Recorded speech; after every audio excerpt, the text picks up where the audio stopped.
بسم الله الرحمن الرحيم الحمد لله وحده وصلى الله وسلم وبارك على من لا نبي بعده وعلى آله وصحبه أجمعين. My beloved brothers, my sisters, we are Muslim. A Muslim is a person who submits unto Allah Rabbul Izzati wal Jalal. A Muslim is a person who does what Allah Almighty wants. And how do I know what Allah Almighty wants? He sent to us messengers from the very beginning to remind us to worship Him alone, which is the most important message.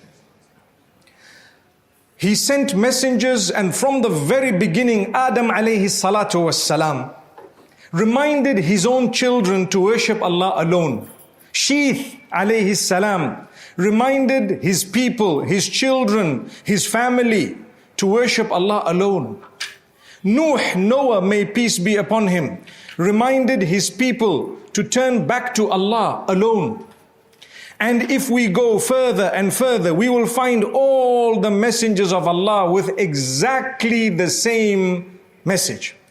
That message was to worship Allah alone. Who is Allah?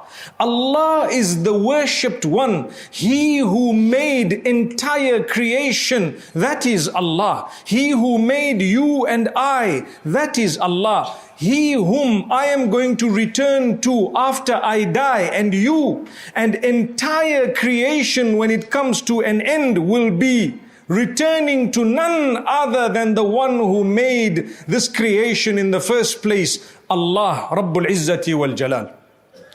So if you look at the message of all the messengers, it is identical when it comes to who you should worship. There was never a discrepancy, never a change. There was never any difference of opinion among the messengers. Even though they came one after the other, they all called towards worshipping the Maker alone. Whoever made you, you worship Him alone. And who is He?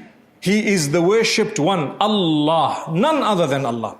He has names, He has qualities that are uniquely His. No one shares any of the qualities of Allah to the degree or the level of that which Allah holds. When you say this person is very forgiving, he is not on the level of Allah. Allah is Ghaffarun, Ghafurun, Rahimun, Wadudun, etc.